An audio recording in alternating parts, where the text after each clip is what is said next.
Gracias por vuestra asistencia, amigos, amigas.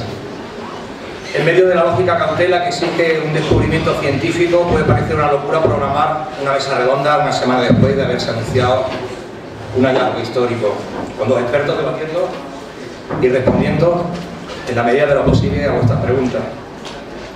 Pero en nuestra Casa de la Ciencia del Consejo Superior de Investigaciones Científicas es así, una locura en forma de edificio, con interesantes propuestas abiertas al mundo y capaz de reunir en una misma mesa a un científico, un pedagogo y un periodista para desgranar los entresijos e intimidades de un acontecimiento de primer nivel. Y aquí el primer titular, el hallazgo, personalmente lo pongo en cuarentena, del denominado bosón de Higgs o partícula de Dios. Quiero agradecer a su director Miguel Ferrer y a su gabinete de comunicación por la invitación cursada, por la sensibilidad y rapidez de reflejos en el diseño de este debate que seguramente seguirá copando las portadas y titulares de los medios de comunicación los próximos meses. Tras esta breve presentación me detengo en el aspecto que aquí nos ocupa, el anuncio del hallazgo más que probable de la denominada partícula de Higgs.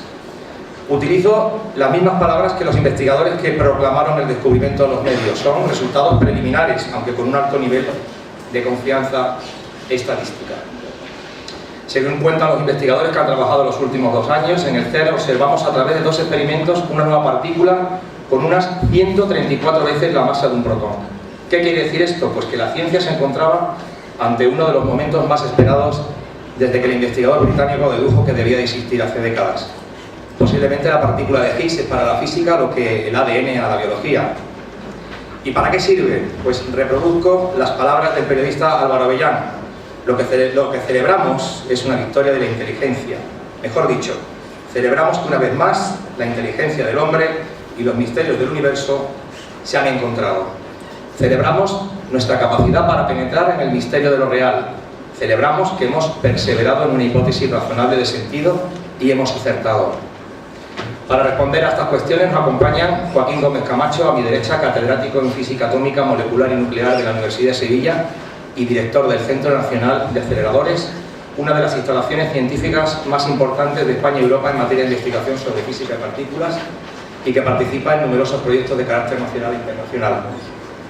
También nos acompaña a mi izquierda Germán Bernal, pedagogo, humanista, empresario, y que a través de neurociencia ha logrado explicar en el último año a miles de escolares los principios fundamentales de la ciencia sin complejos, de forma sencilla y descomplicada. Una vez concluidas sus intervenciones podrán debatir, proponer, consultar, escribir e incluso soñar con Higgs y su bosón. E incluso con la Iglesia, quien se ha pronunciado ya acerca del hallazgo. Para la Conferencia Episcopal de España, el hecho de que la nueva partícula sea denominada la partícula de Dios muestra que cuando el ser humano busca el origen de las cosas, no puede menos que hablar de Dios. Como esta mesa redonda pretende ser participativa, se le hará entrega de un lápiz y un papel para que escriban aquellos términos que no comprendan. Supongo yo que habrá alguien que no entienda. Yo mismo lo iré redactando en la pizarra y posteriormente nuestros ponentes responderán a estas y otras cuestiones. Vamos a comenzar el debate con un vídeo de 3 minutos y a continuación tomará la palabra el director del Centro Nacional de Aceleradores, Joaquín Gómez Camacho. Muchas gracias por vuestra presencia. Disfruten, porque la ciencia divierte y entretiene. Cuando queráis podéis poner el vídeo.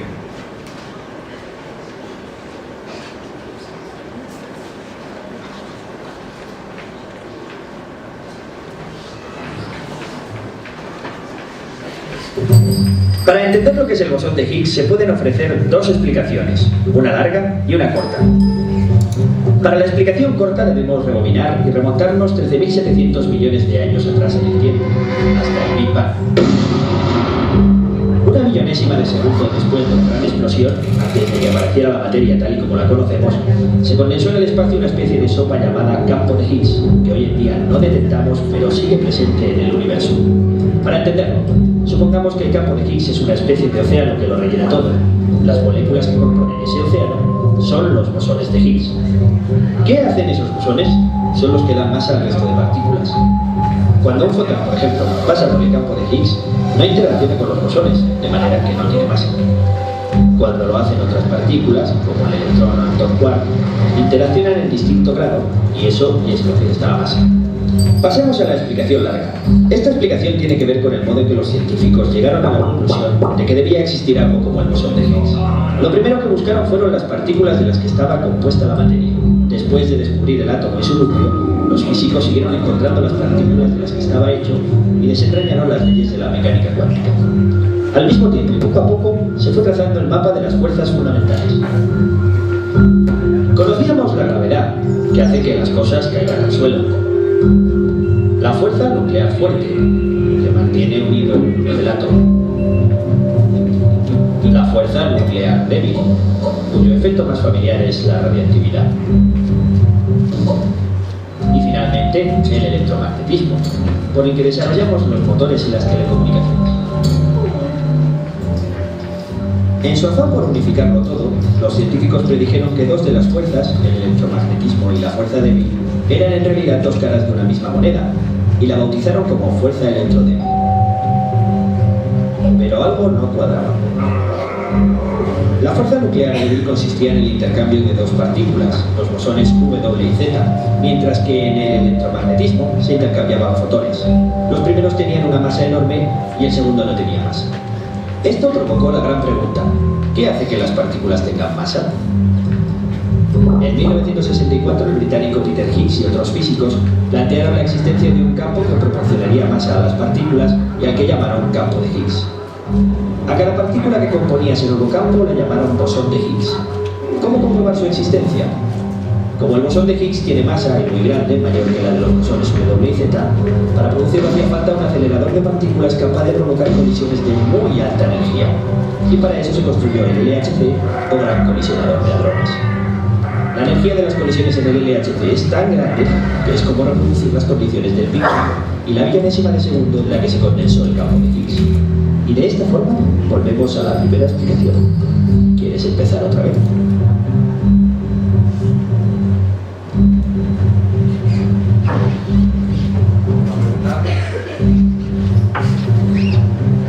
Empezar otra vez.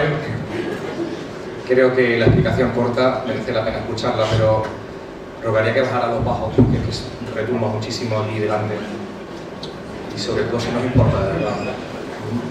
Lo digo para que no quede incompleta la presentación.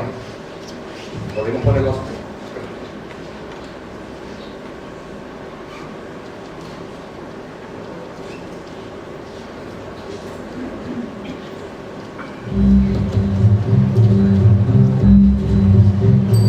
Para entender lo que es el bosón de Higgs se pueden ofrecer dos explicaciones, una larga y una corta. Para la explicación corta debemos rebobinar y remontarnos 13.700 millones de años atrás en el tiempo, hasta el Big Bang. Una millonésima de segundo después de la gran explosión, desde que apareciera la materia tal y como la conocemos, se condensó en el espacio una especie de sopa llamada campo de Higgs, que hoy en día no detectamos pero sigue presente en el universo. Para entenderlo, supongamos que el campo de Higgs es una especie de océano que lo rellena todo. Las moléculas que componen ese océano son los bosones de Higgs. ¿Qué hacen esos bosones? Son los que dan masa al resto de partículas. Cuando un fotón, por ejemplo, pasa por el campo de Higgs, no interacciona con los bosones, de manera que no tiene masa. Cuando lo hacen otras partículas, como el electrón o el quark, interaccionan en distinto grado y eso es lo que les da la masa. Pasemos a la explicación larga. Esta explicación tiene que ver con el modo en que los científicos llegaron a la conclusión de que debía existir algo como el bosón de Higgs. Lo primero que buscaron fueron las partículas de las que estaba compuesta la materia. Después de descubrir el átomo y su núcleo, los físicos siguieron encontrando las partículas de las que estaba hecho y desentrañaron las leyes de la mecánica cuántica. Al mismo tiempo y poco a poco se fue trazando el mapa de las fuerzas fundamentales. Conocíamos la gravedad, que hace que las cosas caigan al suelo.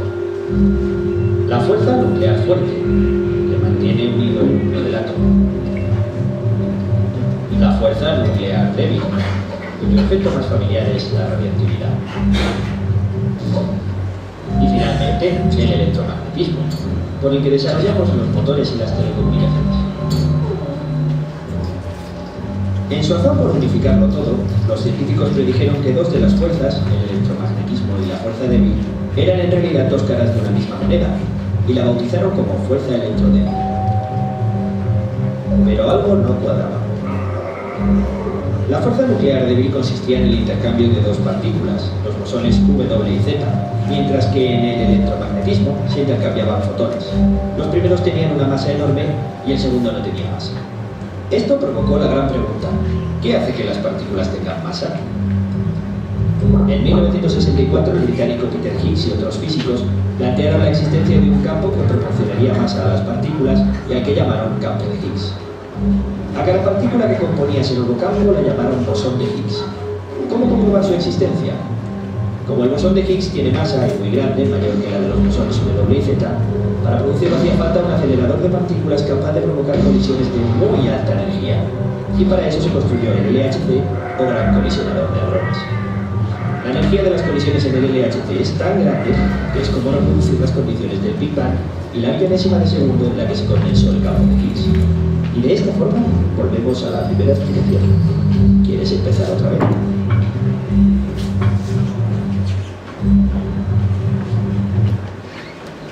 Muchas gracias. Pues, como quieras.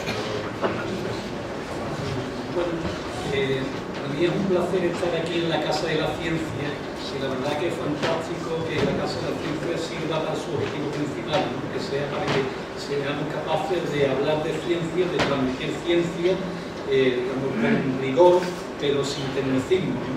Y además que es una ocasión muy buena, fantástica, única, ¿no? Que aprovechemos que hace una semana que tenemos probablemente el que sea el descubrimiento en la física más importante sin duda de los últimos 10 o 20 años, que este descubrimiento haya generado, digamos, tanto interés.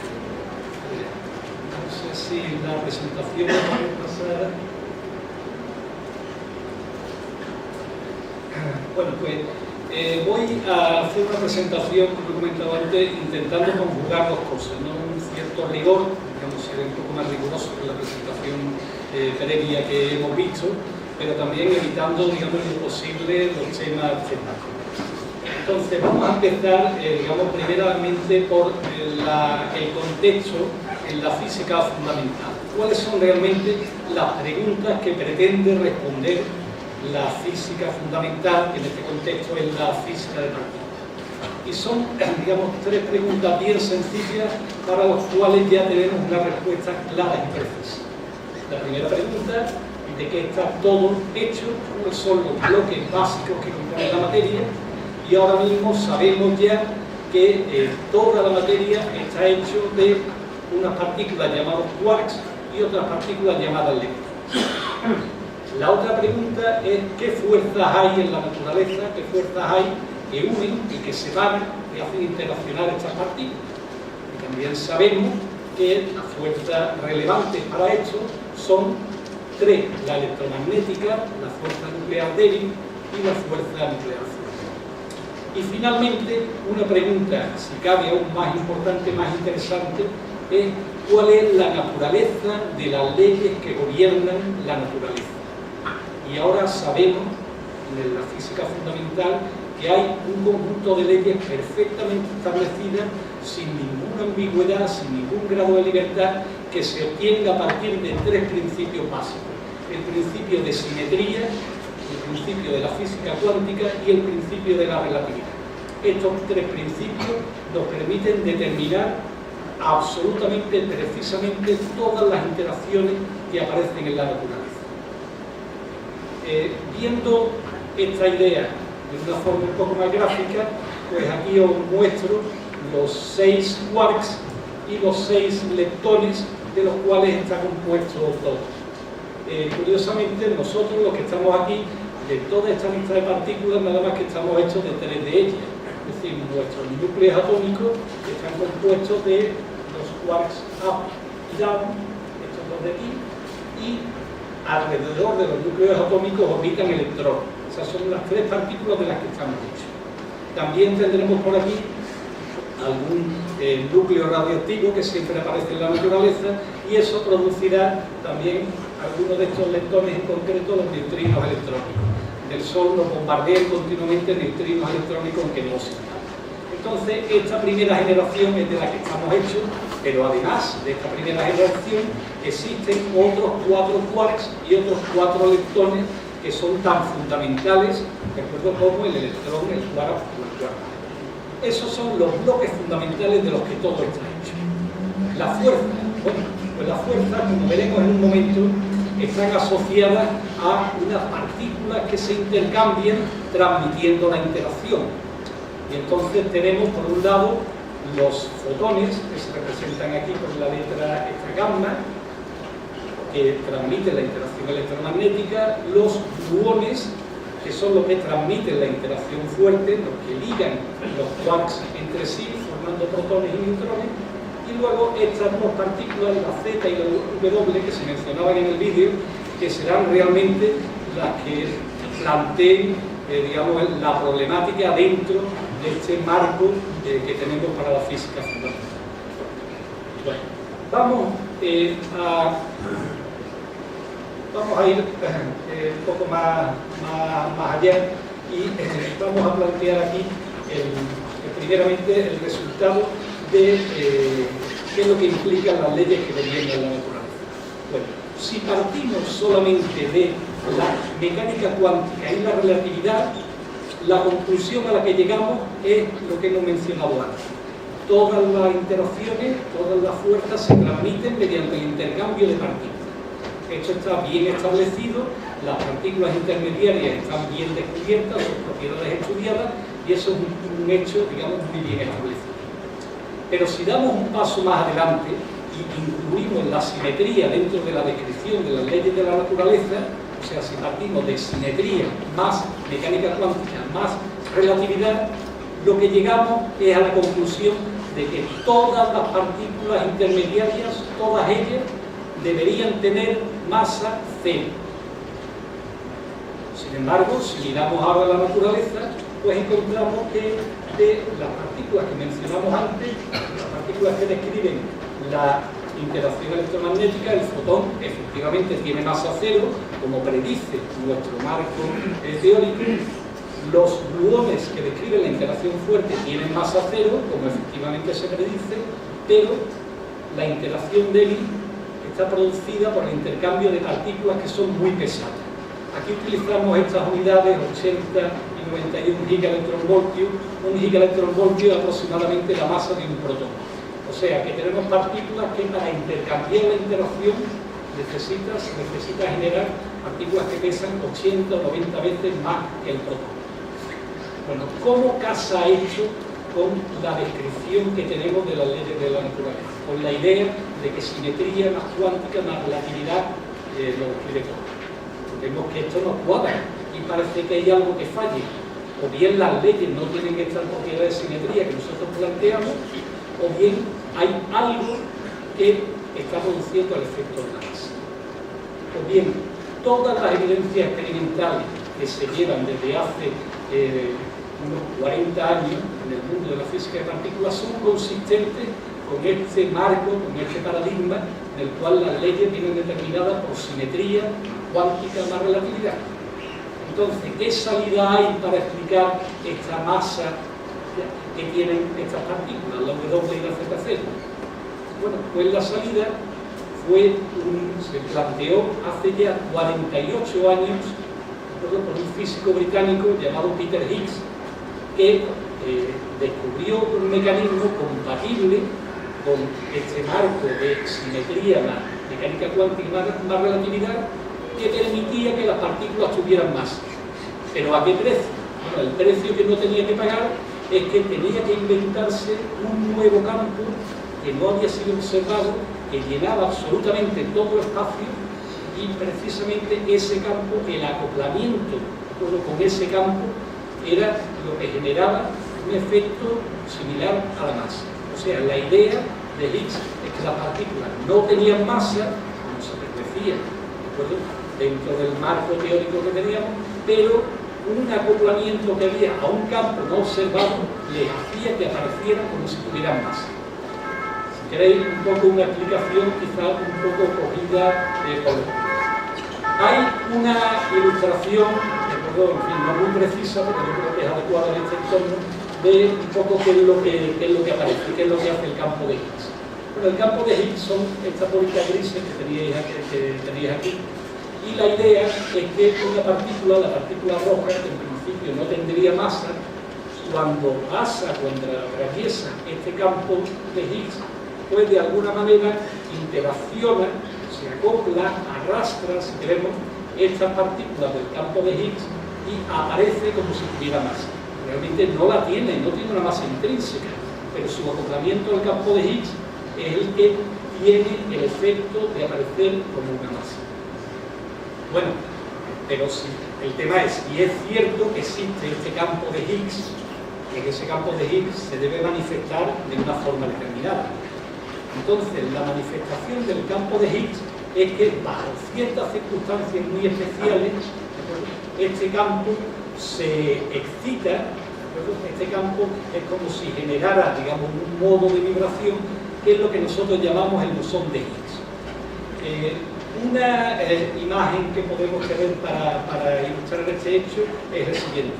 Imaginarse que vivamos en un mundo en el que haya una atmósfera absolutamente quieta, sin nada de aire, sin nada de viento. Entonces, a una persona le costaría realmente imaginar que hay algo que llamemos atmósfera. Uno sentiría la atmósfera porque si uno intenta ir más o menos rápido, pues sentiría una fuerza que frenaría el movimiento. Entonces, claro, llegaría a la conclusión, a la hipótesis de que a lo mejor hay algo que yo no detecto, que le llamo atmósfera, de acuerdo, que es lo que me está provocando a mí la resistencia al movimiento. Ese sería el campo de Higgs.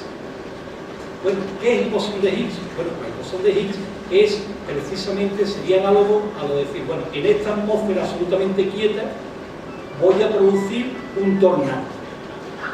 Si hay un tornado, ¿de acuerdo?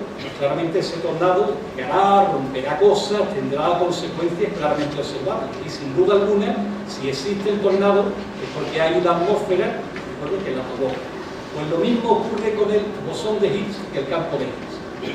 Y aquí es una idea de la que me gustaría transmitir porque en la divulgación en el vídeo no queda clara. Una cosa es el campo de Higgs, que es una cosa estática cuyo único efecto es producir un efecto similar a la masa, y otra cosa es el bosón de Higgs. Es una excitación de ese campo y es claramente la manifestación de que ese campo existe. Lo mismo que una atmósfera quieta, no sabríamos realmente si está ahí, y un tornado, que sería una excitación de esa atmósfera. Bien, pues esta es la idea, esta es precisamente la idea que había desde los años 60, y esto es lo que ha hecho que en la investigación en física fundamental la búsqueda del bosón de Higgs sea una constante. Bueno, ¿cómo podemos producir este bosón de Higgs? ¿Cómo podemos hacer precisamente que se provoque esta excitación del campo de Higgs? Bueno, pues para ello lo que necesitamos primeramente es un mecanismo para generar la suficiente energía en este caso. Y este mecanismo es precisamente un acelerador de partículas con suficiente energía para producir este bosón de Higgs.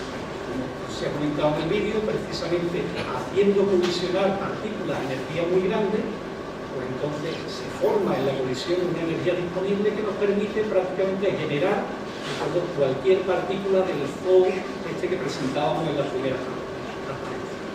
Bueno, ese acelerador existe, es precisamente el LHC, el Large Hadron Collider, que está en Ginebra, en las instalaciones del CERN. Por supuesto, lo que hay que tener presente es que después de una colisión de protón contra protón a una energía tan altísima, pues sí, a lo mejor se produce el Higgs, pero se van a producir millones de cosas más. Y ahora precisamente la clave va a ser separar las evidencias del Higgs de las de otro tipo de casos. Pues bien, además de un acelerador, nos hace falta un sistema de detectores que nos permitan ver no ya directamente el bosón de Higgs. Creemos que el bosón de Higgs no se detecta directamente, sino precisamente en los fragmentos en los que se rompe el bosón de Higgs. Bueno, y para ello se tienen en el LHC no hay uno de estos detectores, sino dos detectores, se llaman Atlas CMS. Ambos han estado analizando los resultados y ambos han publicado conjuntamente los resultados que veremos ahora. Bueno, el tamaño del LHC pues es una circunferencia de 27 kilómetros de circunferencia, probablemente un tamaño similar a lo que sería la S30 en Sevilla. El tamaño de los detectores que hay aquí en Atlas, en el LHC son sin duda alguna más grandes ambos que este edificio completo, que el pabellón del Perú en el que estamos. O sea que, para que nos hagamos una idea de las dimensiones de la instrumentación que hacemos. Bueno, ¿y qué se ha visto? Bueno, lo primero que quería indicaros es que el bosón de Higgs, una vez que se forma, o si se forma, se descompone rápidamente, decae rápidamente en fragmentos.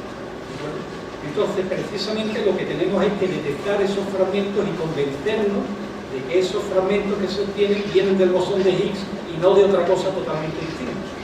Bueno, pues los canales que se han analizado durante estos 2 años de experimento, en el 2011, todo 2011, y que llevamos de 2012, son 2 canales. Canales se refiere a las formas de decaimiento, especialmente significativas.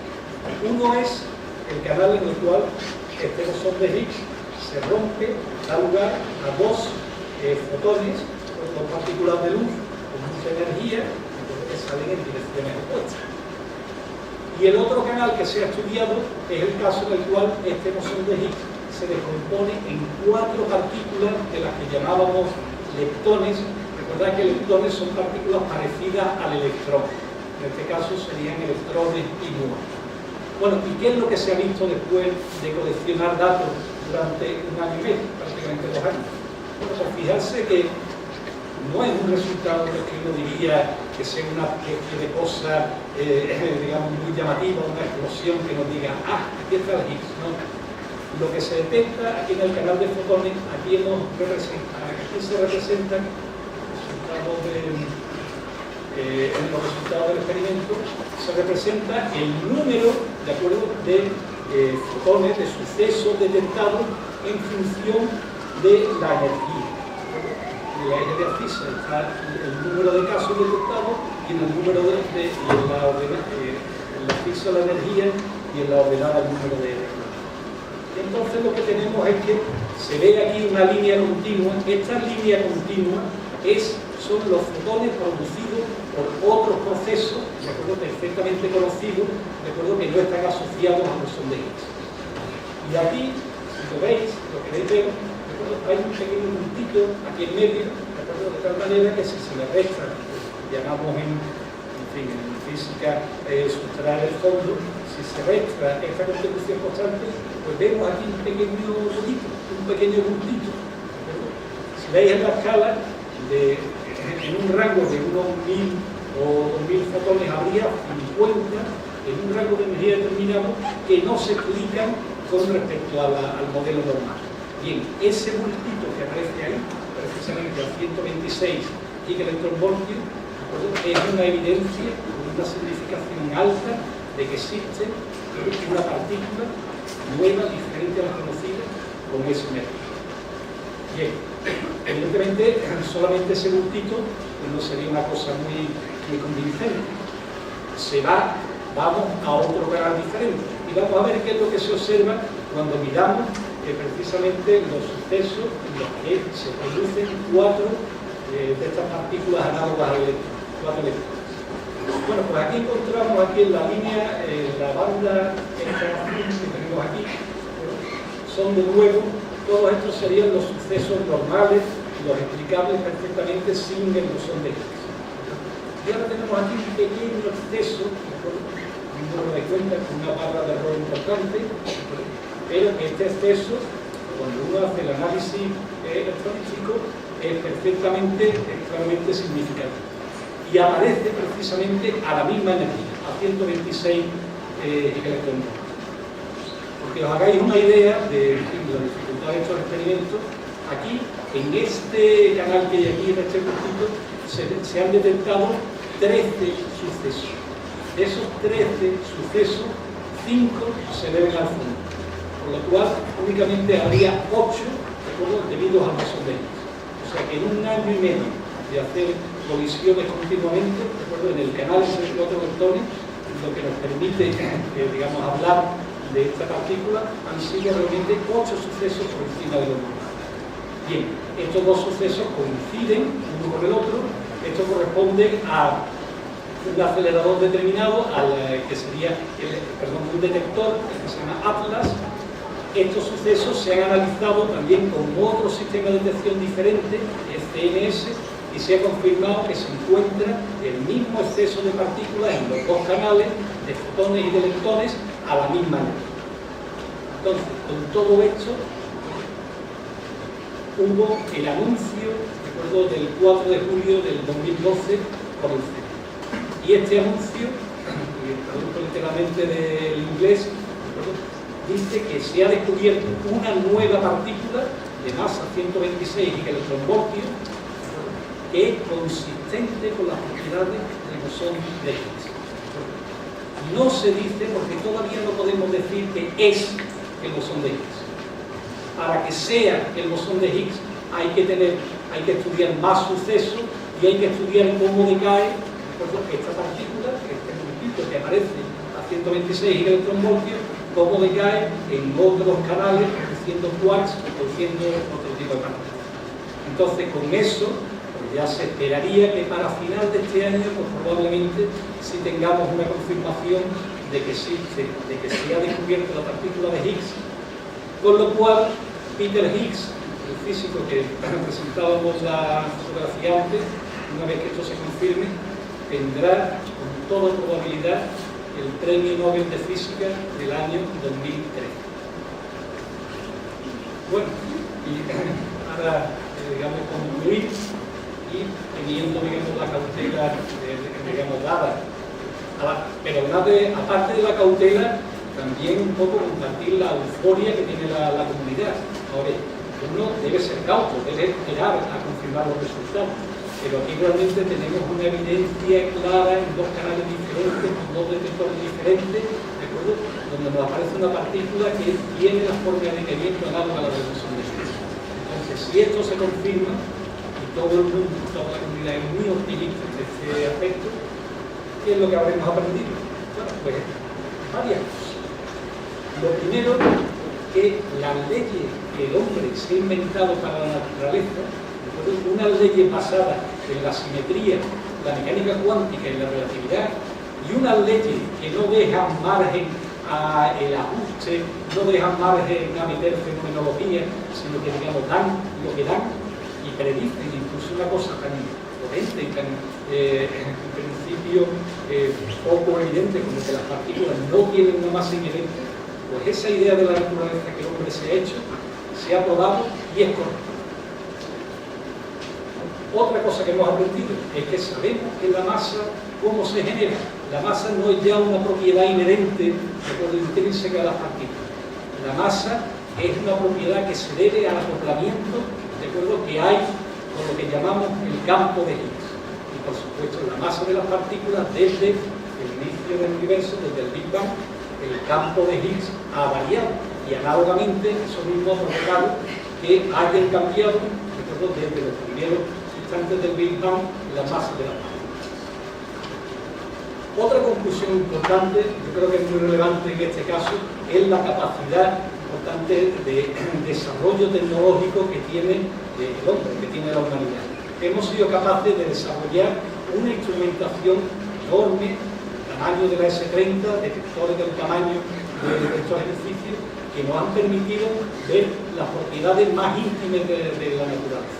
Y yo diría que eso es algo de lo que tenemos que estar orgullosos todos, no solamente los físicos de partículas que trabajan en el LHC, no solamente los físicos, no solamente los científicos, sino todos y cada uno, en concreto los ciudadanos europeos. Si echamos la cuenta, a cada uno de los que estamos aquí nos ha costado en promedio unos 20 euros el construir el LHC, cuesta 7.000 millones de euros. Y esos 20 euros yo diría que están bien invertidos. Y por último, también yo creo que una conclusión muy importante es que desde ahora que se habla de todas las tensiones que hay entre unos países y otros, que la economía está un poco en el candelero, pues tenemos una noticia de primera plana fantástica que muestra lo importante que es la colaboración a través del mundo. En el descubrimiento del LHC, en en el CEN realmente han contribuido, principalmente países europeos, todos los países del mundo han contribuido. No se han escondido nada unos a otros. No ha sido un descubrimiento que sea del país A o del país B. Esto es clara y genuinamente un descubrimiento internacional, una colaboración que lleva un éxito para la humanidad. Finalmente, para mí quizá la conclusión importante es que esta fecha, el 4 de julio del 2012, es una fecha importante porque desde esta fecha la humanidad es más sana. Muchísimas gracias, Joaquín.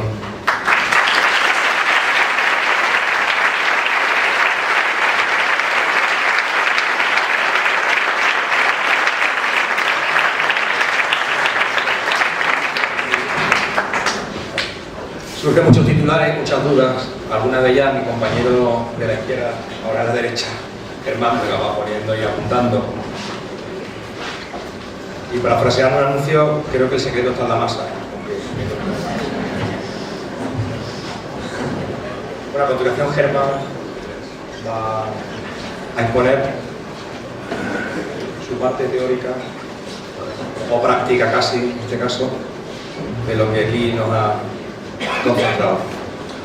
Bueno, gracias Ismael y buenas tardes, gracias a todo el mundo y a Joaquín por la maravillosa explicación acerca de son de ti y sobre todo del encuadre teórico y práctico a la par que nos permite entender un poco mejor pues, cómo funciona a los que no nos dedicamos a la investigación en física y bueno, nos dedicamos a divulgar.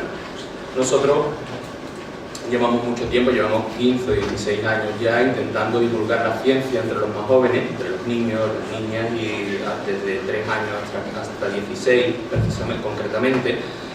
Y uno de nuestros últimos proyectos ha surgido ya hace 2 cursos aquí en Casa de la Ciencia en colaboración con el CSIC que se llama Planeta Ciencia y se trata de bueno, pues empleando una metodología propia que tenemos que llamamos ciencia divertida, en la cual pues, diseñamos experimentos, hacemos una serie de talleres e intervenimos en la escuela y fuera de ella, explicando de una forma quizás más divertida y más amena que a veces se hace en la escuela, porque a veces se hace muy bien y no estoy diciendo que la escuela no se haga bien, sino que se complementa y se necesita, pues buscando siempre despertar la vocación científica y provocando, intentándolo al menos, el entendimiento y la motivación hacia la ciencia, creando actitudes positivas. Para ello usamos una metodología en que nos basamos en la diversión, provocando siempre un aprendizaje abierto con niños, niñas y todo el que se acerca, en la experimentación, por supuesto, para que los educandos, en este caso, pues puedan elegir libremente el camino por el cual quieren ir construyendo su propio conocimiento y la interactividad, que en nuestro caso la generamos con una conexión directa con las motivaciones. Cuando aprendemos desde un concepto simple hasta el bosón de Higgs, hasta lo que sea, tenemos varias dimensiones del aprendizaje que ponemos en juego. La primera de ellas es siempre la dimensión afectiva, es una dimensión del aprendizaje que es la más cercana, que es desde la primera visita que hace un niño o una niña a Planeta Ciencia, en este caso, desde la primera explicación que le gusta y le toca la emoción cuando es pequeño o algún profe le ha despertado la vocación por la biología, la química, la física, etc. Y en general el gusto por la ciencia en la dimensión afectiva. Después siempre abordamos la procedimental, la dimensión procedimental, que es la que nos permite aprender a hacer cosas concretas en función de lo que estamos aprendiendo. Y la cognitiva, que bueno, solo se puede medir a largo plazo, puesto que en acciones puntuales o en acciones que duran semanas, de divulgación, etcétera, no es posible establecer un diagnóstico previo y luego uno final en el cual podamos medir la diferencia de conocimiento producido en ese contexto.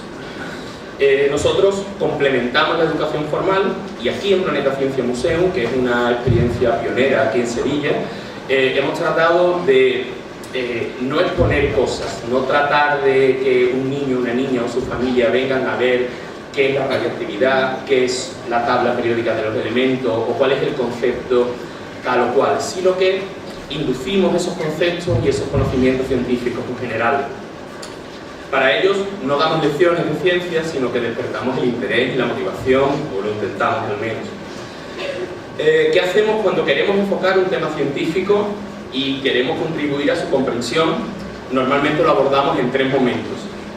El primero de ellos buscamos siempre provocar una evidencia, un hecho, a través de un experimento. Intentamos que lo primero no sea la explicación teórica. Cuando vienen a vernos, intentamos que sea el complemento, la antimateria del libro, el antilibro, no porque el libro sea malo ni mucho menos, y no en sentido despectivo, sino en sentido opuesto. Que lo haga, que lo experimente, que investigue después de una observación. Cuando hemos inducido ese experimento, se observa y queremos que se investigue con curiosidad infantil, que en el fondo la curiosidad es una destreza básica por la cual venimos.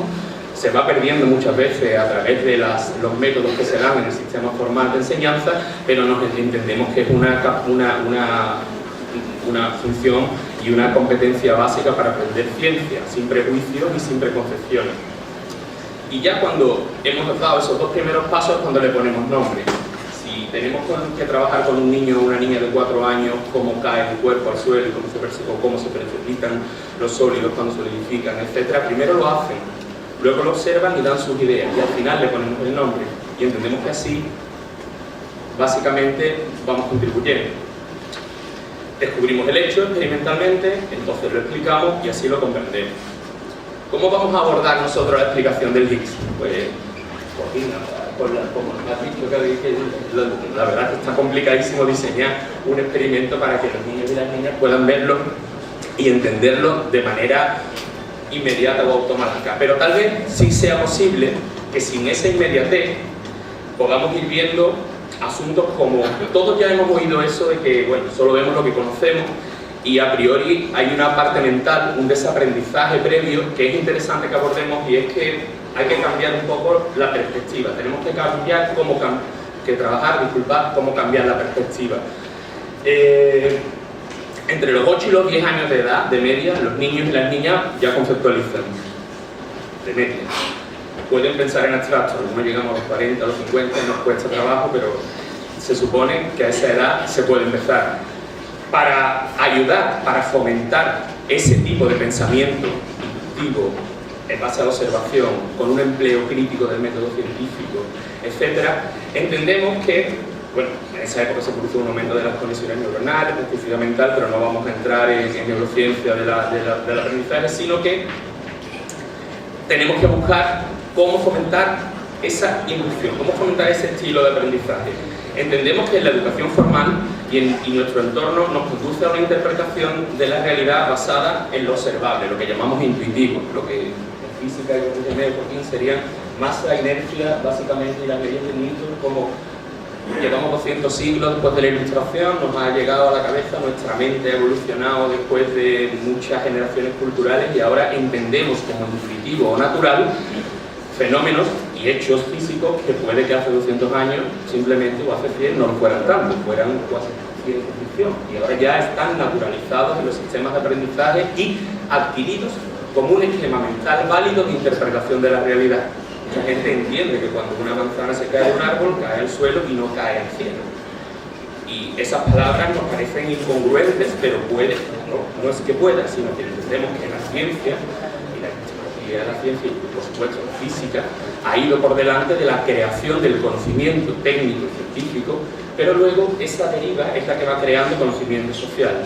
Lo que llamamos hoy intuitivo, en nuestra cognición, para nosotros es el resultado de la interiorización de siglos de evolución cultural.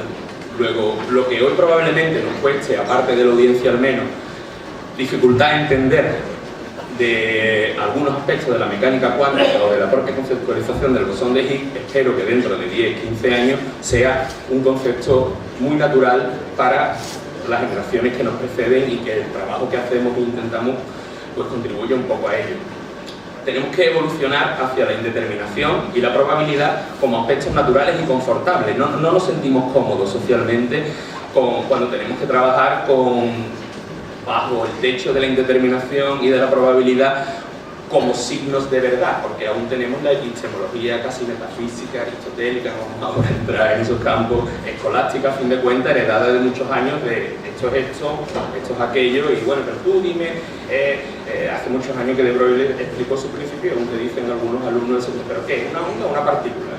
Pero, pues mira, depende, ¿no? El depende, que es el que hablamos, nos lleva a tener que diseñar experiencias que nos permitan percibir la relatividad la indeterminación y la probabilidad de una forma intuitiva.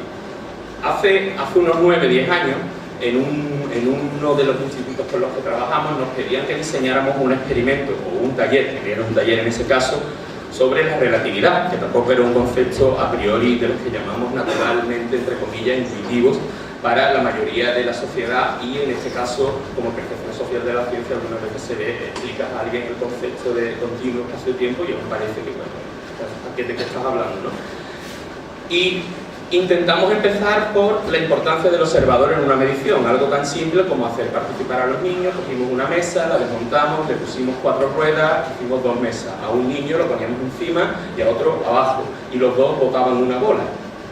El que la botaba arriba, la trayectoria, evidentemente cuando la medía, era rectilínea. El que la veía desde abajo, cuando no se movía la plataforma, era rectilínea, pero cuando la empujaba, si lo veía desde abajo, uno veía esta trayectoria, el otro la veía así.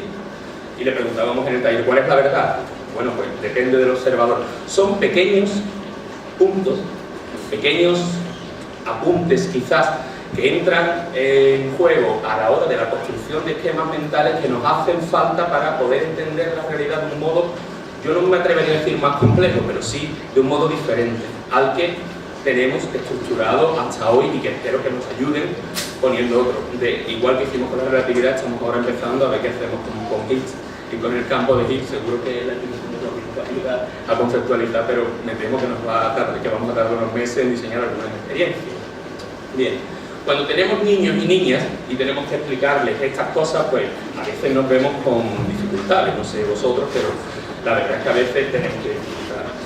Pues lo primero que hay que hacer es que hay que relativizar. Será o será, como lo he puesto aquí, como decía mi abuelo. Oye, no se trata de darle respuesta, hay que entender que las cosas no son siempre lo que aparentan, y para eso tenemos muchísimas experiencias diseñadas para que los niños y las niñas trabajen la contraintuitividad. Que, por ejemplo, aquí cuando vienen niños y niñas de 3-4 años que estamos en la ciencia, utilizamos unos polvos secos, que es las propiedades, que cuando ellos formulan sus hipótesis y les decimos ¿qué pasa si le echas agua a este vaso lleno de polvo? La mayoría de ellos tienen su hipótesis y dicen que se moja, no se disuelve, pero luego no ocurre. Ese shock, ese gap, como dicen los americanos, te sirve para construir desde ahí, desde ese desaprendizaje, desde ese desandamiaje del esquema mental. Si lo haces divertido y conectas con lo que significativamente le puede explicar a él lo que está ocurriendo, lo entiende y se motiva y despierta vocación. Es muy importante saber que una hipótesis es algo que pueden demostrar y no otra cosa, y eso lo hemos visto también lo pueden ver hasta en serie. Hay una serie de dibujos animados que lo ven en la tele, etc., ¿no? Y aprender a decirles, pues no sé, vamos a investigar, que es una cosa básica. Bueno, también les viene muy bien para aprender a relativizar y para ser mejores científicos, empezar a venir muchas veces al Planeta Ciencia, y cuando la ciencia divertida es una cosa que puede ser muy positiva. Podemos construir con nuestro hijo un marco básico, y ya termino, para aprender junto a ellos y con ellos. Es importante hacerlo con ellos. No se trata de darles una copia del libro, no sé.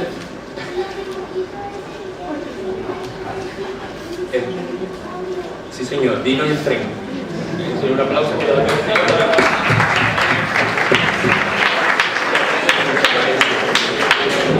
Empezamos con la primera pregunta, ¿eh?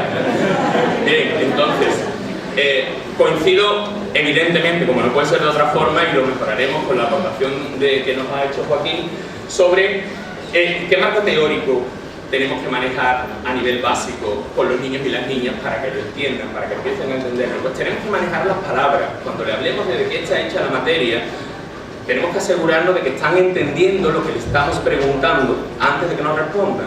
Evidentemente, o no siempre tan evidentemente, resulta que la pregunta hasta de qué está hecho algo, se entiende que lo van a saber, pero la materia no tenemos por qué dar por hecho que saben concretamente a lo que nos estamos refiriendo cuando lo hablamos. Con lo cual, básicamente, de manera súper básica, es importante que sepan que está formada por átomos. Eso lo sabíamos, o lo sabemos casi todos los que llegamos hasta la EGB, por los modelos atómicos, por Redinger, por lo que es lo que veíamos. Es importante que uséis analogías como que cada átomo es como un sistema solar en miniatura, y que puedan crearse imágenes mentales que vayan trabajando poco a poco de manera intuitiva hacia ello. y explicarles que, bueno, que el átomo, cuando tú, es bueno decir, pues mira, cuando yo estudiaba, repito, el átomo era la parte más indivisible de la materia, y así nos lo explicaban, pero es que hoy tenemos protones, neutrones y electrones, y además los protones y los neutrones están formados por quarks, que son unas partículas más pequeñas, es decir, si es partícula tiene cuerpo, y ir jugando con eso, que él lo va a investigar. Lenguaje mezclado con marco teórico. Te preguntará, ¿y los electrones? Pues al contrario, pues los protones y los neutrones son elementales, o sea que no se pueden dividir más, y añadiría hasta hoy, por ahora. O sea, al contrario, entonces, cuando queremos entender, basándonos ya en el bosón de Higgs y en lo que estamos, ¿cuál es el problema? El mismo que decía Joaquín. Los científicos quieren entender por qué las partículas tienen masas tan diferentes. Un quark-cima, de los que está hablando, por poner una analogía, puede ser a un electrón lo que una ballena o una caballa. Y eso, mapa mental, ayuda. Espero no equivocarnos con la analogía, Joaquín, pero por la masa de un electrón, por analogía, pues puede ser esa misma masa. Y cuando el niño o la niña lo piensa, o los mayores, dice, pues sí que pueden pasar cosas dentro de un átomo, que yo lo veo, que no lo veo, que me lo imagino tan pequeño. O sea, entramos dentro de la imaginación, del lenguaje y del pensamiento. Y el lenguaje y el pensamiento tenemos que trabajarlos así, porque uno sin el otro, que yo sepa, no funciona. Por lo cual, por terminar, ¿cómo explicamos eso? Pues aquí viene Higgs y lo que nos ha explicado hoy Joaquín, que no vamos ahora a explicar de nuevo, por supuesto. Y bueno, creo que acabamos con eso, porque me parece que es lo único que yo quería aportar en esta parte. Muchas gracias.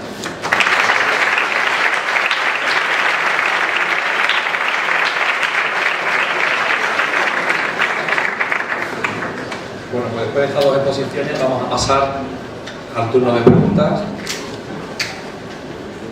Vamos a pasar al turno de preguntas. ¿Alguien puede pasar el...? Bueno, yo mismo.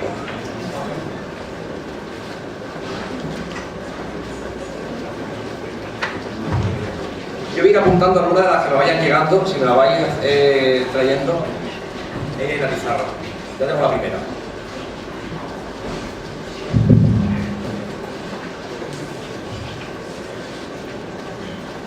Bueno, la pregunta, o sea, los fotones hemos dicho que no tienen masa y al pasar por el campo de Higgs, al unirse a los bosones de Higgs, pues crea una masa aparente, pero, o sea, es aparente, no es real. Los fotones siguen sin tener masa. Sí, mira, los fotones precisamente no se acoplan al campo de Higgs, ¿de acuerdo? Los vemos sin masa porque los fotones atraviesan el campo de Higgs sin acoplarse a ellos. Sin embargo, otras partículas diferentes, por ejemplo la Z0, que inicialmente no tendría masa intrínseca, pero esta sí se acopla con el campo de Higgs. O sea que la diferencia que hay entre las partículas más ligeras y las más pesadas es que se acoplen más o menos fuertemente con el campo de Higgs. ¿Y existen partículas que tengan masa intrínseca, que no sean simplemente por pasar por el campo de Higgs?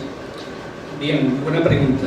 Vamos a ver, en principio el campo, es decir, las teorías basadas en la simetría, la cuántica y la relatividad permitirían que partículas como el electrón, ¿de acuerdo?, tuvieran una masa intrínseca. No obstante, digamos, lo que sabemos hasta ahora, o lo que suponemos hasta ahora, es que todas las masas de todas las partículas consideramos que se obtienen a través del acoplamiento del campo de Higgs. Podrían tener masa intrínseca, pero lo que se considera hasta ahora y lo que es coherente con los resultados experimentales hasta ahora es que todas las partículas, incluso los electrones, ¿de acuerdo?, tienen su masa debido al acoplamiento con el Higgs. Muchas gracias. La próxima pregunta, ¿se puede identificar, ya que no identificamos en igualdad de condiciones, se identifique para saber también el perfil, ¿no?, de si es estudiante, si es profesor, catedrático, catedrática, o curioso, o ciudadano?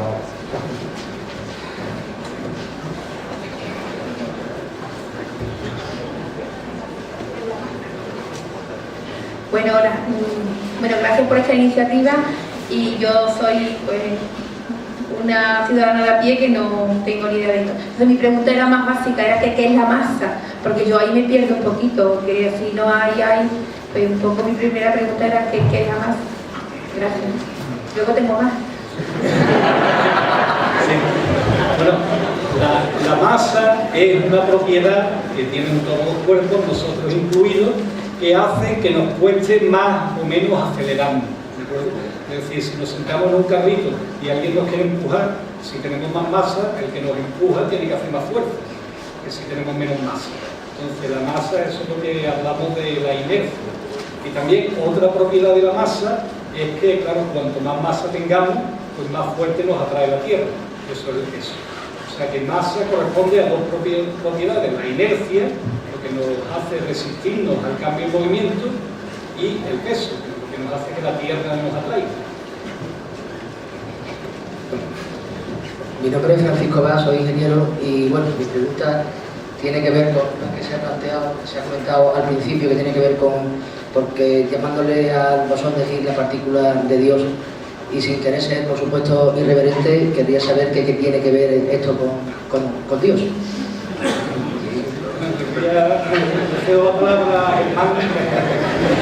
Lo apuntamos para que se nos quede, ¿eh? Bueno, Leo Lederman, que es un señor muy puesto en física, escribió un libro en inglés que le dio el nombre de Goddard Particle. The Goddard Particle en inglés significa la partícula maldita, que si lo traducimos de una manera no literal, sino de una manera adecuada a nuestra cultura, sería como la partícula puñetera o la partícula hulliza. Él le puso ese nombre por las dificultades que entrañaba, pues, todo lo que está pidiendo para demostrarla. Pero el editor del libro le dijo que publicar un libro con ese nombre sería muy grosero y le cortó el damn y le dejó el God. Y en inglés, the God particle es la partícula de Dios, pero Lederman nunca tuvo ninguna intención de llegar a esa parte, sino que se trata de una decisión editorial de quien le publicó el libro, a Leo Lederman. Sí, quizá por completar lo que ha comentado Germán, vamos a ver, lo que sí os puedo decir es que en ningún foro científico de ningún tipo, en ningún seminario, en ninguna publicación, en ningún contexto en el que hablen científicos unos con otros, se utiliza el nombre de la partícula de Dios. Esto se le llama el bosón de Higgs, punto. O sea que lo otro es, bueno, es un tema, digamos, ajeno a la comunidad científica absolutamente. Hola, buenas tardes. Soy Guillermo, soy aficionado solamente a eso. Y bueno, por la explicación que has dado antes, has dicho que, y por lo que hemos hablado ahora de que es una partícula, has dicho que no es una partícula, sino que es una excitación del campo de Higgs.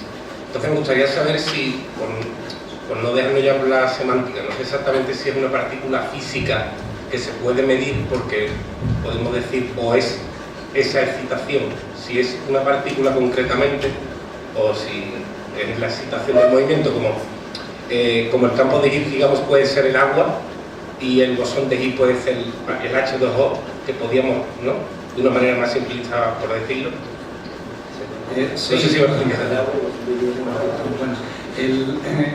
Vamos a ver, una de las cosas que están muy bien establecidas por la mecánica cuántica más la relatividad, ¿de acuerdo?, es que todas las partículas que aparecen en la naturaleza, ¿de acuerdo?, llevan asociados un campo, y todos los campos que hay en la naturaleza llevan asociados partículas.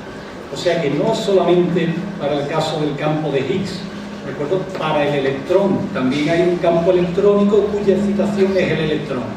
Para el fotón está el campo electromagnético cuya excitación es el fotón, ¿de acuerdo? O sea que en general todas las partículas de la lista que hemos mencionado, son de Higgs, fotones, leptones, quarks, todos vienen descritos por un campo cuyas excitaciones son lo que nosotros llamamos partículas. Yo tengo una pregunta. ¿Es una partícula antes de ser masa?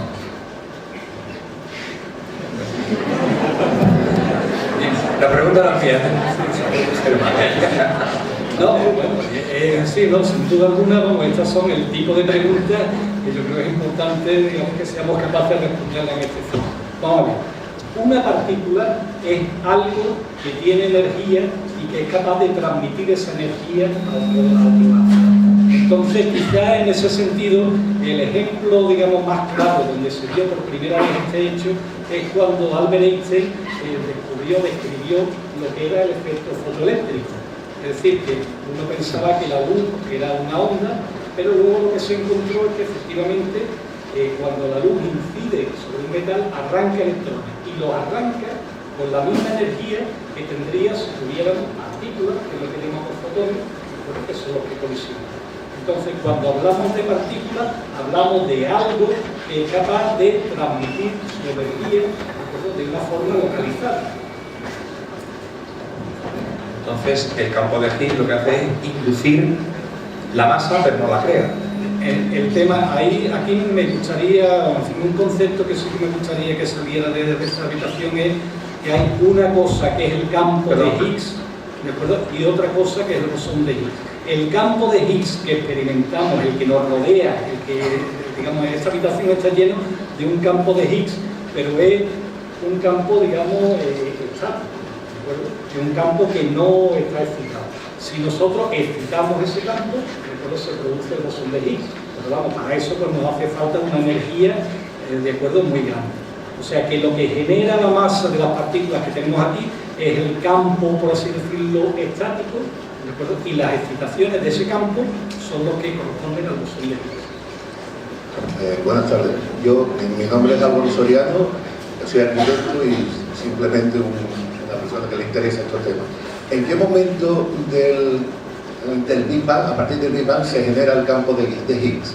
Y otra pregunta sería, ¿qué relación hay entre el campo de Higgs, o la partícula de Higgs en este caso, el bosón de Higgs, y la teoría de cuerdas, ¿no?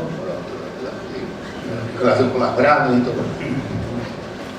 Bien, no son preguntas que realmente, digamos, una respuesta, digamos, adecuada requeriría, digamos, bastante tiempo, ¿no? Pero voy a intentar, digamos, hacerlo brevemente. Vamos a ver. El modelo del Big Bang que tenemos actualmente, ¿de acuerdo? Hay una parte inicial en el cual, digamos, la energía de las partículas es tan alta, ¿de acuerdo?, que prácticamente el campo de Higgs existe, pero, digamos, tiene, por así decirlo, un valor promedio nulo, ¿de acuerdo?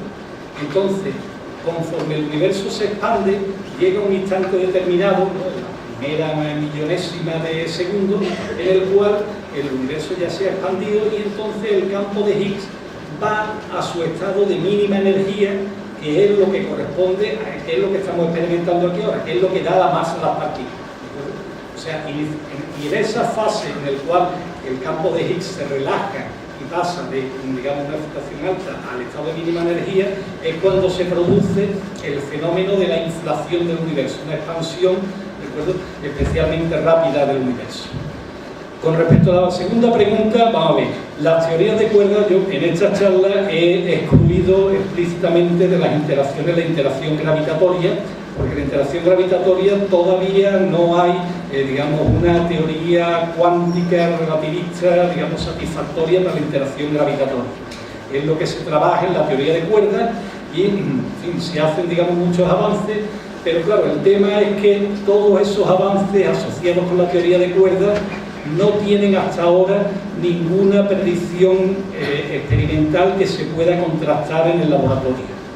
Entonces, el bosón de Higgs y todo lo que hemos visto hasta ahora se pueden expresar, recuerden, en un marco en el cual dejamos fuera la gravitación.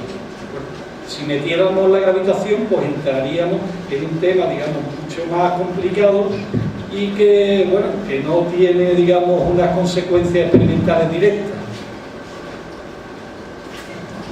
Soy un estudiante tercero de eso y tengo una pregunta. Si la partícula no tiene masa, ¿quiere decir que... ¿Dónde está el Si la partícula no tiene masa, ¿quiere decir que la densidad no es una propiedad inherente a las partículas?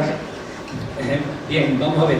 La densidad, cuando hablamos de la densidad de un cuerpo, ¿de acuerdo?, entonces hablamos de un objeto que lo tenemos aquí, que lo podemos medir, ¿de acuerdo? Y entonces, claro, en el caso que hablamos, cuando medimos la densidad de un cuerpo, medimos la densidad de las partículas elementales sometidas al campo de Higgs, ¿de acuerdo? Entonces, en ese sentido, precisamente tendríamos lo que comentábamos antes. Tenemos que ese conjunto de partículas del que le medimos la densidad, pues tiene las propiedades de la masa, tiene inercia y lo atrae el campo gravitatorio, ¿de acuerdo? Entonces, en ese sentido, pues por supuesto, un objeto tendría, ¿de acuerdo?, una densidad bien definida, pero porque, ¿de acuerdo?, está en el campo de Higgs. Si nosotros pudiéramos por un momento apagar el campo de Higgs, ¿de acuerdo? Entonces pues las partículas elementales perderían su masa y el universo pues sería muy diferente de lo que conocemos ahora.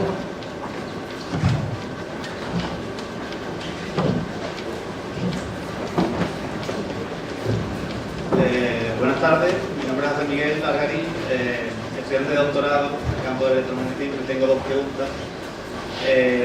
La primera, a mí se me ha educado en educación académica, me han enseñado que hay 4 tipos de interacciones: la interacción electromagnética, la interacción débil, la interacción fuerte y la gravitatoria.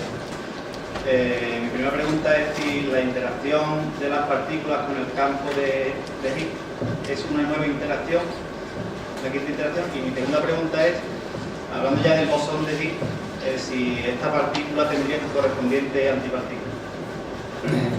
Sí, efectivamente, digamos, se podría considerar como que es una nueva interacción, en el sentido de que las otras interacciones que han mencionado estarían, digamos, intercambiadas por ciertas partículas, digamos, intermediarias, y aquí pues sería una interacción genuinamente diferente, ¿no? La diferencia principal es que el resto de las interacciones están producidas por partículas de spin 1, en el caso del fotón, la W y la Z0, la gravitatoria, el gravitón tendría spin 2, y aquí el campo de Higgs tiene spin 0, o sea, que es una cosa, digamos, genuinamente diferente. Y perdón, la segunda pregunta era si el bosón de Higgs tendría alguna correspondiente antipartícula. Bien, el bosón de Higgs es una partícula de spin 0, es un bosón, es totalmente neutro, por tanto coincide con su antipartícula. Eso al menos es el bosón de Higgs que aparece en el modelo estándar. Dentro de otras teorías más avanzadas aparecen dobletes de Higgs que tienen carga eléctrica y aparecería una partícula de su antipartícula, pero del que hablamos aquí es neutra y coincide con su antipartícula. Y veo lo bien que vendría esto una charla y un debate de esto antes de la selectividad para algunos de los que están aquí, ¿eh?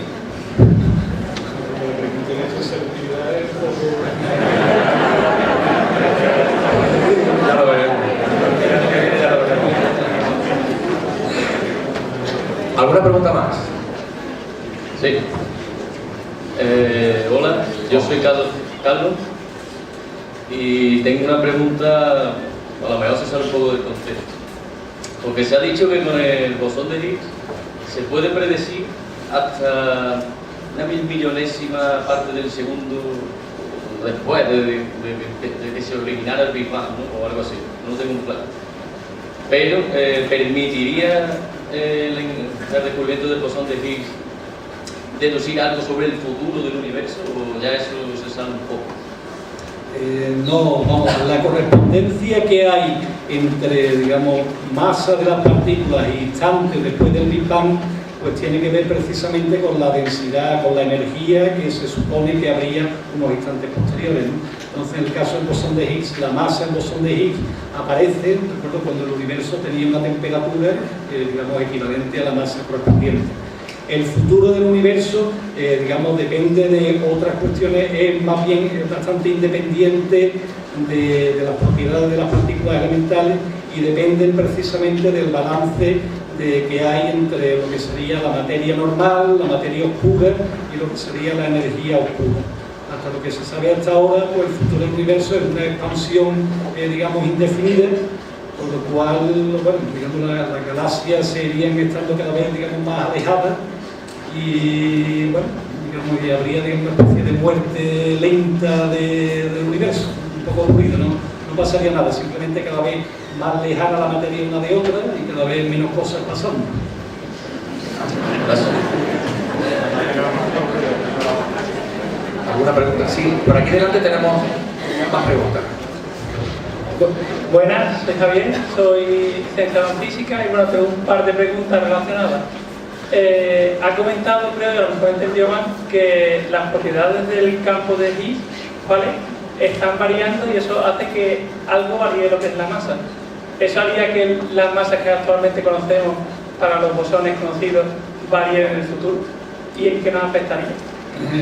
Sí, vamos a ver, más que cambien las propiedades, digamos, el bosón de Higgs tiene una potencial, ¿no? Tienen una forma de su interacción y lo que varía es, digamos, la densidad de energía que tiene el universo.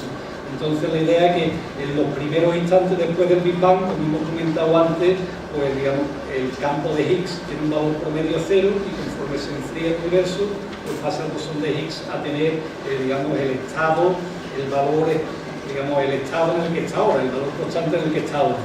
No se espera que una expansión posterior no tiene por qué modificar en absoluto el estado del bosón de Higgs, que es muy cercano, digamos, a su estado fundamental.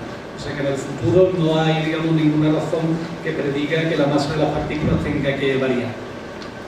Y digamos, las partículas hay algunas que interaccionan y otras que no interaccionan con el campo de Higgs.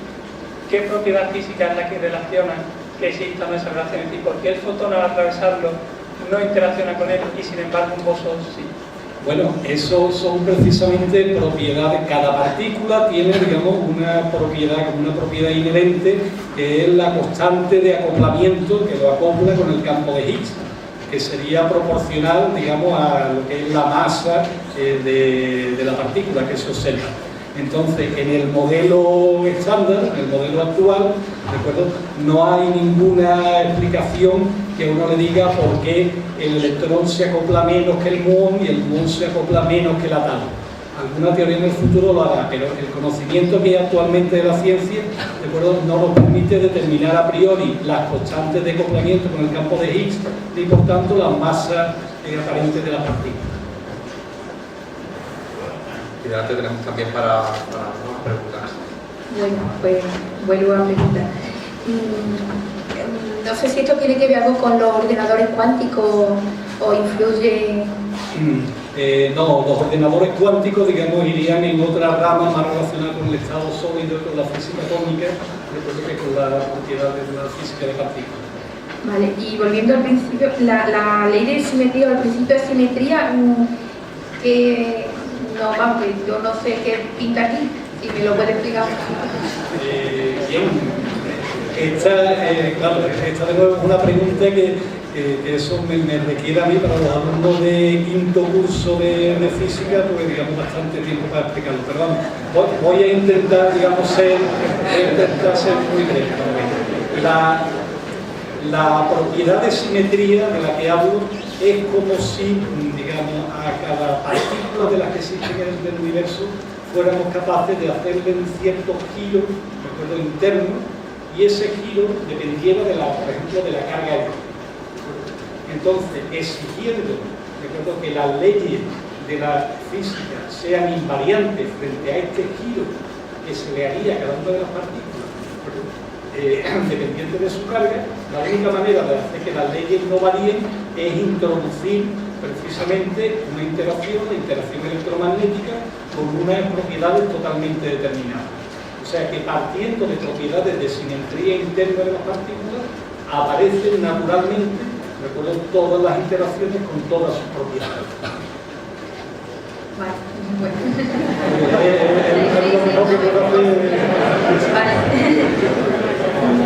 Y estas partículas que he dicho antes, los leptones, los neutrinos, los quarks, dentro del átomo, porque yo me quedé en lo de núcleo, protón y electrón, dentro del átomo, ¿dónde se están situando? Y como ha dicho en lo de la ballena y la caballa, ¿qué dimensiones tienen o qué tamaño tienen entre ellos? Sí, bueno, el tema es que dentro de los átomos de los que nosotros estamos hechos, aparecen únicamente de las partículas que aquí he mencionado, las que tienen una energía, una masa relativamente más baja. Aparece el electrón, porque es la partícula con carga eléctrica que tiene masa más pequeña, y no aparece, por ejemplo, la partícula tau o el muón. Claro, esas son partículas que son elementales, son, digamos, tan bonitas o tan feas como el electrón, solamente que me acuerdo, ¿no?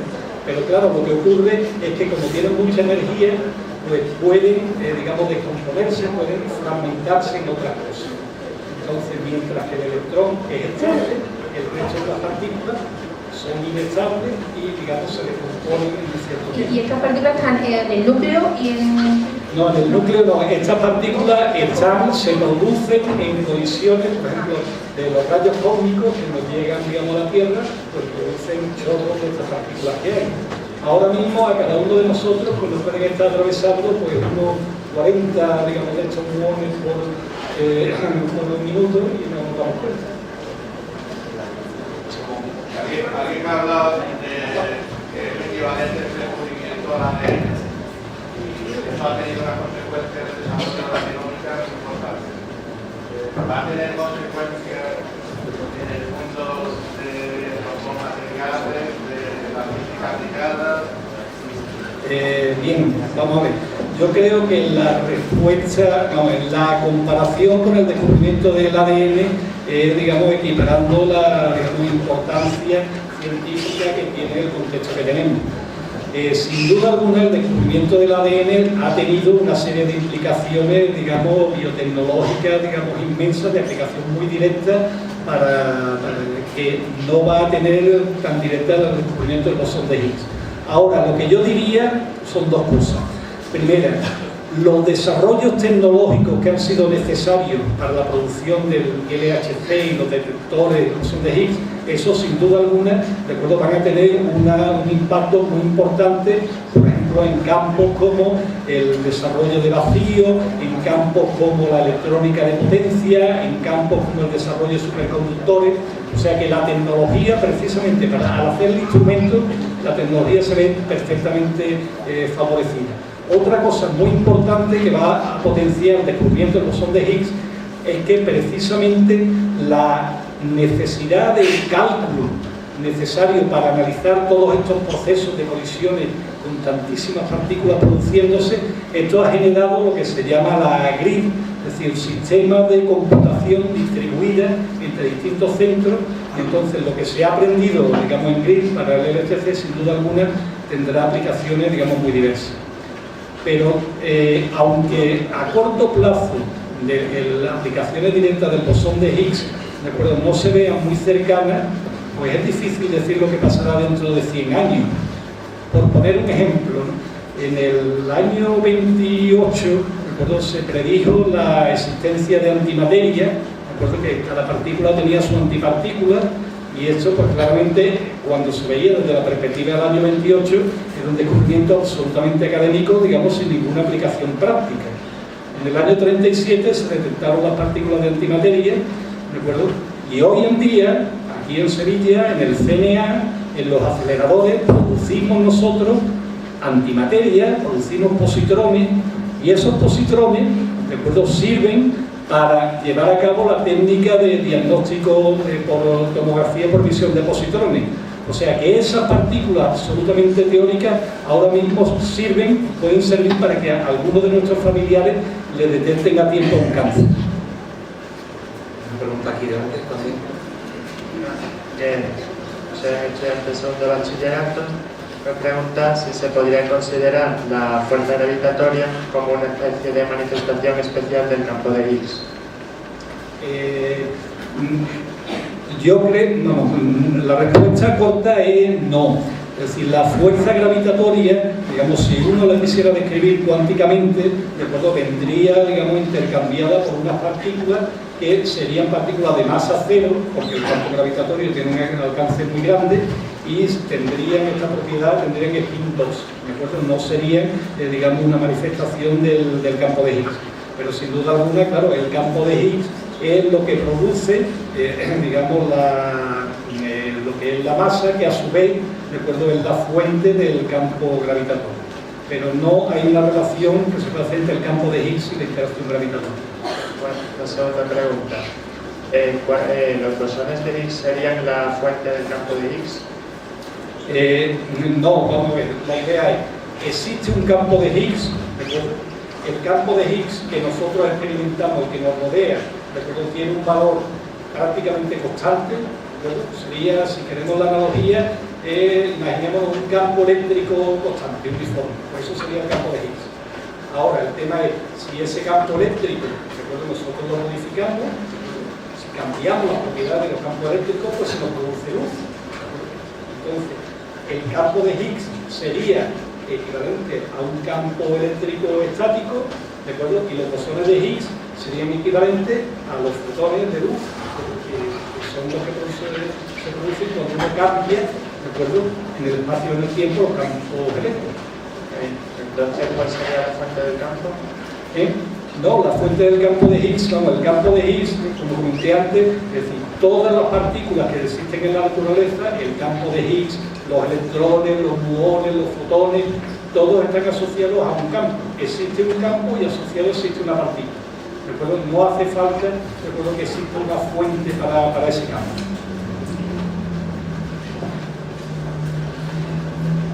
Hola, soy estudiante de segundo de física y mi pregunta era ¿cómo se tiene en cuenta la dilatación del tiempo en las colisiones? Bien, la dilatación, por supuesto, todas estas colisiones que aquí se consideran ocurren a velocidades muy próximas a la de la luz, son, digamos, velocidades muy altas, y de hecho eso es lo que hace que se puedan producir energías, digamos, tan grandes, ¿no? Por verlo de una manera, las partículas, los fotones que colisionan en el LHC, aunque tengan una masa, la masa que corresponde al protón, al moverse aceleradamente, de acuerdo, tienen una masa, de acuerdo, mucho más grande. Y luego todo el análisis que uno hace, por ejemplo, de las colisiones, de las trayectorias, de todo lo que ocurre en las colisiones, se hace teniendo en cuenta, digamos, las leyes de la dinámica relativista, que verá sin duda alguna en detalle en el curso cuarto. Vamos a cerrar el debate con lo que yo doy con las dos últimas preguntas. Volviendo al tema de la generación del bosón de Higgs, creo que estoy equivocado, pero ha explicado que la desintegración se ha producido o bien en dos fotones o bien en cuatro electrones. Yo tenía entendido que también se puede producir la desintegración en dos fotones V2. Para la pregunta es, parece ser que lo que se está viendo no sé qué eran estaciones, Bueno, vamos a ver, taquiones son partículas que se mueven más rápido que la velocidad de la luz, absolutamente hipotéticas, que son así, sí. Vamos a ver, la partícula, el bosón de Higgs, se puede desintegrar en todas las partículas que aparecen en los esquemas estos que tenemos aquí, y el acoplamiento con esas partículas depende de la masa. En principio, cuanto mayor sea la masa de la partícula en la que le cae, más fuerte es el acoplamiento. Entonces, lo que ocurre es que, por supuesto, los bosones de Higgs que se han producido pueden decaer de muchas formas. Pueden decaer en parejas quark-antiquark, pueden decaer en leptones tau, pueden decaer en todos los leptones que hay. Pero claro, lo que se busca en este análisis experimental que se ha hecho ahora son canales de decaimiento, señales claras, genuinas, que no se deban a otro proceso. Entonces, por eso se ha seleccionado, digamos, para este análisis, recuerdo, el canal de decaimiento en 2 fotones y el canal en 4 leptones, porque eso, de acuerdo, está libre de fondo. Ahora, una vez descubierta la partícula y fijada la masa, lo que se va a hacer en todo este año que queda hasta final de año es ahora fijarse en todos los decaimientos que estén producidos por una partícula de masa 126 electronvoltios y estudiar todos los canales y ver si las probabilidades de decaimiento en todos esos canales, en los tau y todas estas cosas, están de acuerdo con lo que predice el modelo estándar.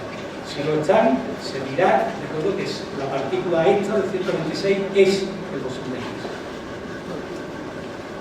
Dos preguntas más, las últimas. Soy Antonio Jadar, que soy físico, aquí delante. Y bueno, me preguntaba, dentro de lo que se puede resumir en un momento, si tienes datos en referencia a la fiabilidad de los resultados de los cálculos que se van haciendo, teniendo presente que la incertidumbre de las mediciones en un sistema tan complejo está claro que son enormes. ¿Tienes referencia de esa fiabilidad de resultados? Sí, vamos a ver. Si uno mira la presentación que se hizo en el CERN, la que se retransmitió una vez del descubrimiento, hay 2 presentaciones, digamos, largas, digamos, tanto del doctor Atlas como del CMS, y sin duda alguna el máximo tiempo y el máximo énfasis lo ponen precisamente en ver la fiabilidad estadística de los resultados que aquí ponen. Entonces, esto se ha hecho con un detalle exquisito, se cita, digamos, el nivel de significación de 5 sigmas, con lo cual la probabilidad de que estas partículas que aquí aparezcan se deban a una fluctuación estadística son inferiores, recuerdo, a 5 partes en 10 millones. Entonces, eso es lo que, digamos, lo que da certidumbre de que efectivamente pues, se ha descubierto una partícula nueva con masa 126. Otra cuestión es que sea el bosón de Higgs. Para eso, como hemos comentado antes, hay que estudiar todos los canales de decaimiento y ver si son consistentes. Pero sí que existe una partícula de 126. Hola, buenas. La última pregunta. Aquí a vuestra izquierda. La penúltima. Tenemos sí. Yo soy Daniel, soy ingeniero informático y simplemente soy un aficionado a esto. Me gustaría comprender algo que me ha quedado un poco dudoso. En el PowerPoint que has puesto se veía el campo de Higgs como si fueran unas pequeñas bolitas grises y una partícula interactuando con ellas. Me gustaría saber si realmente estas bolitas, cada una de ellas, son algo y cómo se llaman, y cuando una partícula interacciona con ella, si está avanzando, si la abandona o la arrastra y pertenecen a ella de alguna manera. Sí, no hay bolitas, no hay, digamos, particulitas como las que aquí he pintado. Pero simplemente es una imagen para, digamos, transmitir un poco la idea de que la interacción con este campo arrastra a las partículas. Pero la imagen, digamos, más correcta para ver una formación como la que puedes tener es imaginarte que el campo de Higgs sería como si fuera un campo eléctrico estático, como lo que tú tendrías en un condensador.